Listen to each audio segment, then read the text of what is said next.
Thank you very much, this Simon. Now, tonight we have with us the Highveld Lions coach whose team has just won the Cricket South Africa T20 Challenge in Enoch Thabiso Nkwe.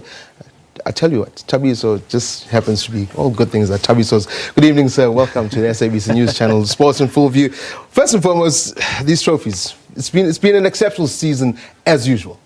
No, absolutely. The team has actually played well. It wasn't the best of starts. I mean, it wasn't an easy start. Because obviously the team needed to get used to the new methods and the way we want to do things, how we want to achieve, and the process that we put in place. Just the way the team has actually responded in a short period of time. Showed a lot of maturity and professionalism. It's been unbelievable. I say as usual because the Highveld Lions have started to make a knack of it, of winning trophies. It's I think of the past couple of years you've won quite a few, so it's not that bad. I mean, you seem to be have a good thing in as far as this franchise is concerned, isn't it? Yeah, absolutely. I mean, it's based in Joburg. There's a lot of pressure. There's a lot of expectations.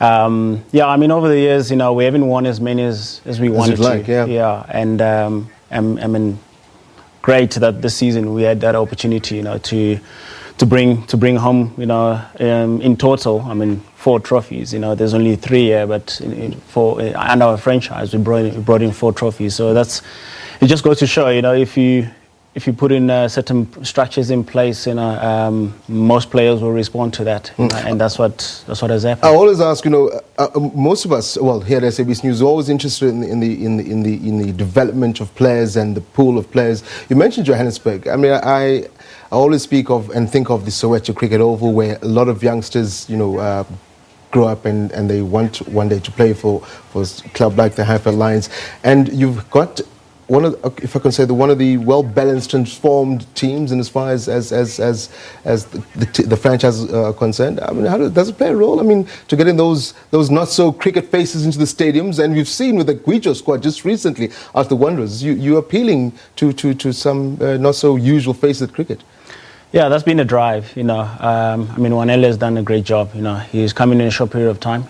Tap into a different market. We saw it also in the MSL. I think MSL also played a massive role. I mean, SABC by televising it on SABC, I think it tapped into a totally different market. Which over the last sort of 3 months, it did attract those new faces, including international features and obviously domestic features, and it helps also, myself having grown, through the system, from Soweto, played for Soweto Cricket Club and played professionally, and now coaching. And then the likes of Themba Bavuma, I want you to go there. Yes. Yeah, he's been quite a revelation. No, absolutely. He's taken the leadership very, very well. And he has led the team so well. I mean, throughout the system consistently, and he has shown a lot of presence, and that actually rubbed off into his batting as well. And it was a great knock he had just recently as well. I mean, that 100, exceptional. Yeah, that was world class. It's also an interesting aspect of the game. You speak about the leadership of Themba Bavuma. How much of a role does that play in having somebody who's... I mean, I've spoken to Themba before. You always think that he's one for the future, captain of the Proteas one day, as far as I'm concerned, because he has that in him. Then sometimes he's not playing for the Proteas. How do you go around or go about as the coach saying, look, stick in there, you're good enough, one day that will be yours? Because you ask anyone, they'll tell you Themba Bavuma deserves a seat at the table, so to speak. Yeah, I think his time will come. We strongly believe that one day he'll captain the Proteas. We just don't know in which format, but we strongly believe he's one of the future leaders. He has proven it this season.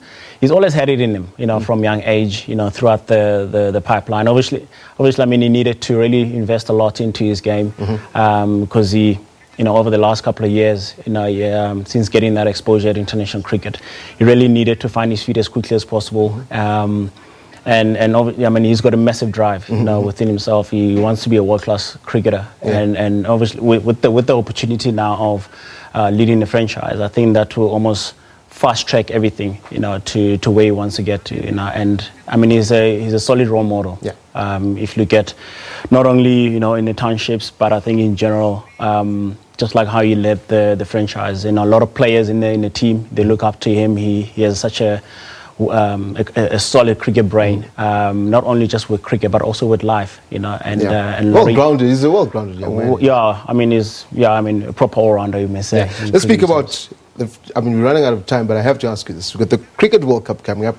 That relationship with yourself and Otis Gibson, how is it? Yeah, I mean, I asked that because, you know, as a coach, you'd want to have I'd say, good positive relationship with the national team coach. Hopefully get some of your players in there, of course, on merit. But, you know, it's always good to have an open line of field. Is it something that happens in cricket more than I think we'd want to assume in rugby and soccer, for example? Coach says, no, I want this player to play like this. Does it happen a lot? I mean, at the end of the day, we're the feeding system, you know, to the Proteas. So it's very healthy to have those type of relationships. Yeah. I know that was one of his big things, you know, when he came on board to try and grow a relationship with franchise coaches, because he knows the meaningful role that we play, you know, in order to feed him with the right type of players, and also the brand of cricket that he wants to promote, you know, becomes a lot easier. We don't have to go through 2-3 people, you know, to get the message across. So, and his biggest thing is wherever he goes around the country with the Proteas, you know, just to invite a local coach, in whichever franchise, to come into the dressing room just to understand how the Proteas do things. So he's been very good at that. Yeah. As a coach, which one of these? I'm sure all of them. There's one that stands out better. But as a coach, you always want to sit back and say achievements. Obviously, you'd like to get more of these on a personal note. Yeah, no, absolutely. You know, this is just the foundation. You know, we've laid as a team, and obviously as a coach, you like to win many more trophies. You know, from my side, you know, we have a big picture. You know, we want to get the Lions franchise, you know, into the global stage. Yeah. You know, that's a big picture, and in order to do that, we have to win trophies. You know, we're based in Joburg. There's always that, like I said, there's always that added pressure.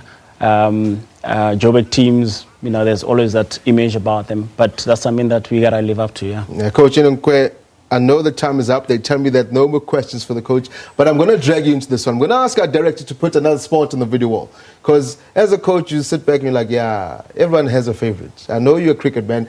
Let's turn right to our right hand side. Sundowns versus Golden Arrows. The league is heating up. Second to last game for these two. What are your thoughts? What do you make about the PSL? Yeah, I haven't followed a lot of it, but recently I know that, you know, Orlando Pirates and some Mamelodi Sundowns. So you're a Pirates fan? No, I'm actually not. I'm actually more Sundowns. You're Sundowns fan. Well, Sundowns are leading 2-0. This obviously goals scored in the first half. In fact, one of my directors telling me you can take 30 seconds or so of this match. Before I take the 30 seconds, what do you think? Who's going to win the league? Let's be honest. Sundowns, if they win this now, if they win this match, I think it's nearly curtains for them, for the rest of the league. I mean, I would love Sundowns to win. Love Sundowns to win. Yeah, I mean.